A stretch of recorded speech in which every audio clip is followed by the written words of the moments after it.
सगळ्यात आधी तर एक छोटासा मसाला आपल्याला बनवून घ्यायचा आहे। इथे मी खलबत्त्याचा वापर केलाय, पण हवं असेल तर तुम्ही इथे मिक्सर सुद्धा वापरू शकता।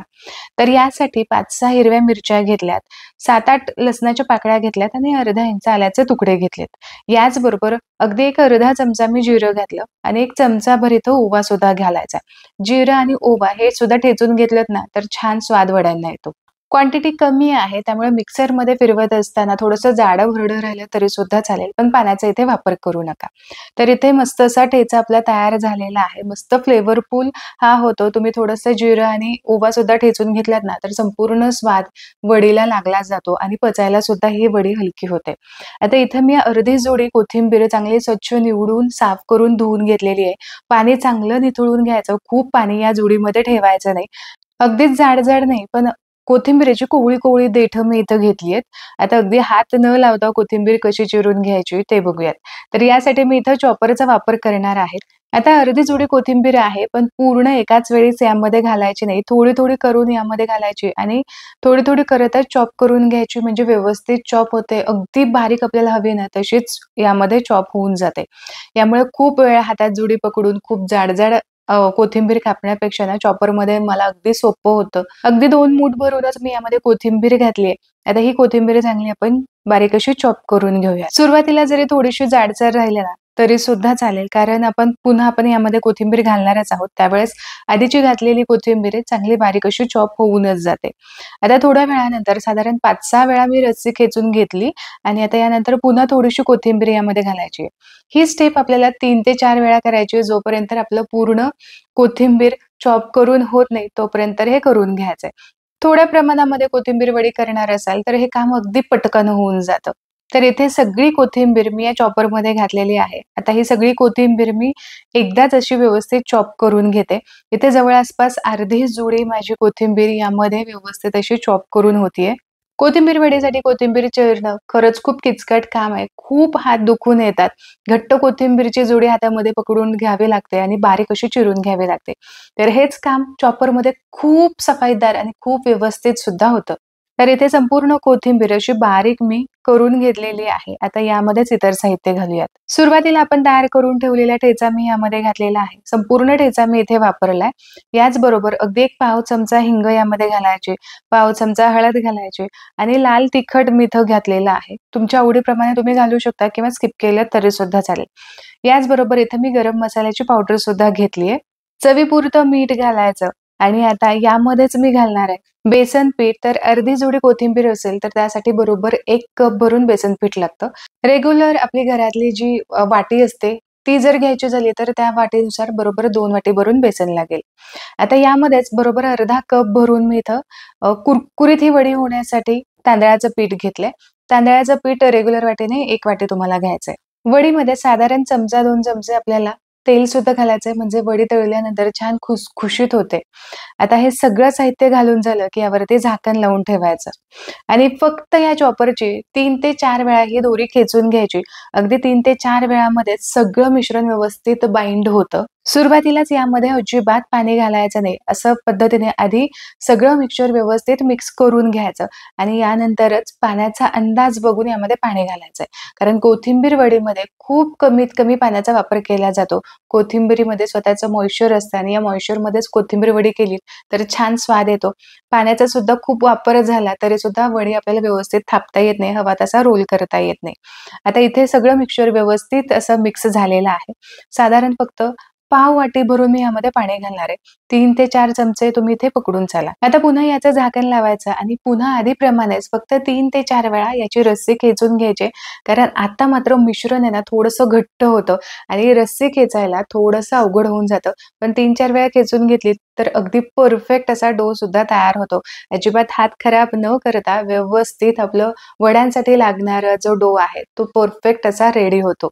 कोथिंबीरीच्या वड्या बनवायचं म्हटल्यावरती खूप सारा पसारा होतो। कोथिंबीर निवडून घ्या, धुवून घ्या, त्यानंतर निथळून घ्यायची, चिरून घ्यायची, त्यानंतर यामध्ये सगळं साहित्य घालून बेसन कालवून घ्यायचं। मसाले घालून वड्यांसाठी लागणारं मिश्रण तयार करून घ्यायचं. तर ही खूप मोठी प्रोसेस आहे. यामध्ये भांडीसुद्धा खूप खराब होतात आणि वेळसुद्धा आपला खूप जातो. तर ही अगदी साधी सोपी ट्रिक मी तुमच्यासोबत शेअर केली आहे.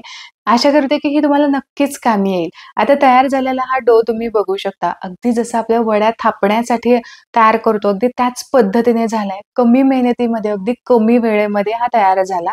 आता उकडीच्या चाळणीमध्ये गोल वड्या करून तुम्ही नेहमीप्रमाणे या वड्या करून घेऊ शकता. पण अजून एक साधी सोपी उकडण्याची पद्धत मी तुम्हाला सांगते. मी इथे सरळ कुकरचा डबा घेतला. यामध्ये तेलाने हा डबा व्यवस्थित ग्रीस करून घ्यायचा. तेल या डब्याला मी व्यवस्थित लावून घेतलं. तेलावरतीच आपल्याला इथे थोडेसे पांढरे तीळ घालायचे आहेत किंवा काळे तीळ सुद्धा तुमच्या आवडीप्रमाणे तुम्ही ते घालू शकता. बरेच जण खसखस सुद्धा वापरतात, तर त्या पद्धतीने तुम्ही करू शकता. तयार केलेलं हे मिश्रण आपल्याला डब्यामध्ये ओतून घ्यायचंय. एकच भांडं मला इथे पुरेसं आहे, पण जर मिश्रण जास्त असेल तर तुम्ही 2 भांड्यामध्ये सुद्धा हे ट्रान्सफर करू शकता. आता तुमच्या मनामध्ये शंका आली असेल, की आपण जे मिश्रण चॉपरमध्ये तयार केलं, ते खूप चॉपरला चिकटून बसू शकतं आणि वाया सुद्धा जाऊ शकतं. यावेळेस आपल्याला हाताचा वापर करावा लागेल. पण अजिबातच नाही. जर तुमच्याकडे अशा पद्धतीचा स्पॅच्युला असेल ना, तर हात अजिबात खराब न करता तुम्ही व्यवस्थित सहज असं हे बॅटर काढून घेऊ शकता. अजिबात वायाला जाणार नाही आणि हातही खराब करावे लागणार नाही किंवा साध्या चमच्याने सुद्धा अगदी सहज तुम्ही करू शकता. आता सगळं मिश्रण व्यवस्थित भांड्यामध्ये पसरून घेतल्यानंतर यावरती थोडेसे तीळ घातलेत. थोडंसं टॅप करून घ्यायचं. आता हे मिश्रण आपण वाफवून घेऊयात. तर यासाठी मी इथं कुकर चढवलाय. कुकरवरती आपली नेहमीची जाळी मी ठेवली आहे. यावरतीच वड्यांचं हे भांडं मी ठेवलं आणि यावरती झाकण ठेवायला मात्र अजिबात विसरायचं नाही. कारण वाफ आहे, वाफ या भांड्यामध्ये जाऊ शकते. वड्या थोड्याशा ओल्या होऊ शकतात. यासाठी यावरती झाकण ठेवायचं. कुकरचं झाकण लावून घेतलं. खाली पाणी घालायला मात्र अजिबात विसरू नका. साधारण 1.5 ग्लासभर मी पाणी घातले. गॅसची फ्लेम चालू करूयात आणि कुकरच्या 3 शिट्ट्या करून घेऊयात. आज कोथिंबिरीच्या खुसखुशीत वड्या बनवण्यासाठी मी इथे वापरलेला आहे Agaro elite 3 burner gas stove. 6 चा टफ ग्लास टॉप याचा आहे. याचे जे बर्नर आहेत ना, ते ब्रासचे आहेत. त्यामुळे अजिबात गंज चढण्याची शक्यता राहत नाही. बर्नरच्या साईडला 2 ड्रिप ट्रे आहेत. एक फिक्स आहे आणि एक तुम्ही काढून वॉश करू शकता. याचबरोबर स्टेनलेस स्टीलचे हे ड्रिप ट्रे आहेत आणि यावरती high quality coated pan support stand या 3ही बर्नर सोबत आहेत. LPG कम्पॅटेबल आहेत. अगारोचा हा गॅस स्टोव्ह विकत घेण्याची लिंक मी डिस्क्रिप्शन बॉक्समध्ये दिलेली आहे. इकडे कुकरच्या 3 शिट्ट्या झालेल्या आहेत आणि यामधली वाफ सुद्धा गेली आहे. झाकण काढून चेक करून पाहू. झाकणावरती वाफेचं पाणी तयार होतं आणि हे पाणीच आपल्या वड्यामध्ये जाऊन वड्या ओलसर होऊ नये म्हणून झाकण ठेवायचं. आता चाकूच्या साहाय्याने एकदा चेक करून पाहू की वड्या व्यवस्थित शिजलेल्या आहेत की नाही.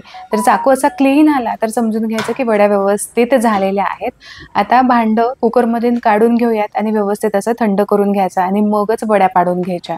तर हे मिश्रण व्यवस्थित थंड झालेलं आहे. याच्या ज्या कडा आहेत त्या चाकूच्या साहाय्याने अशा पद्धतीने मोकळ्या करून घ्यायच्या.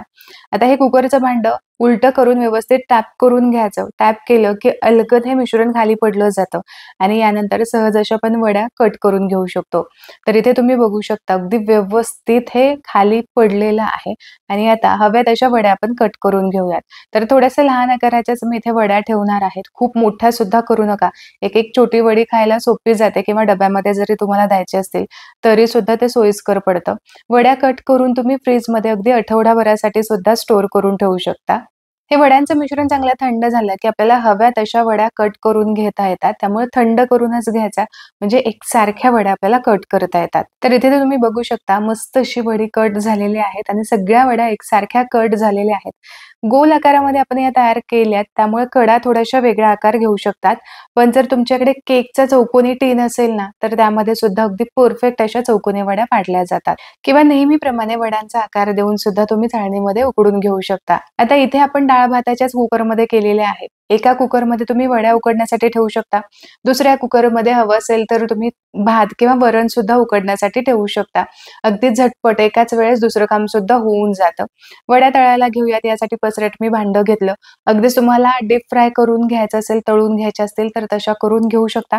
पण इथे कमीत कमी तेलामध्ये मी शॅलो फ्राय करून घेणार आहे. वडा तेलामध्ये सोडल्यानंतर लगेचच त्याला झाऱ्या लावायचा नाही. अगदी एक अर्धा ते 1 मिनिट जाऊ द्यायचा आणि अशा पद्धतीने थोड्याशा मोकळ्या करून घ्यायच्या. वड्या तळत असताना गॅसची फ्लेम मध्यम ठेवायची. मध्यम फ्लेमवरती व्यवस्थित वड्या आतमध्ये पर्यंत तळल्या जातील. पण जर थोड्याशा जाड तुम्ही वड्या केल्यात ना, तर मात्र वड्या तळण्यासाठी थोडासा जास्त वेळ लागू शकतो. यासाठी खूप जास्त जाड सुद्धा वड्या थापून घ्यायच्या नाहीत.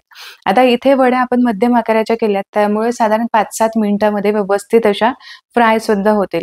एक 2 ते 3 मिनिट झाले, की वडी पलटी करून पाहायची. खालच्या साइडने जर व्यवस्थित तळली असेल, तर पलटी करून दुसऱ्या साइडने सुद्धा चांगली तळून घ्यायची. इथे वड्या व्यवस्थित तळून घेतलेल्या आहेत. वड्यांवरती घातलेलं आपण जे तीळ आहेत, ते सुद्धा अजिबात निघत नाही. व्यवस्थित सेट सुद्धा होतं.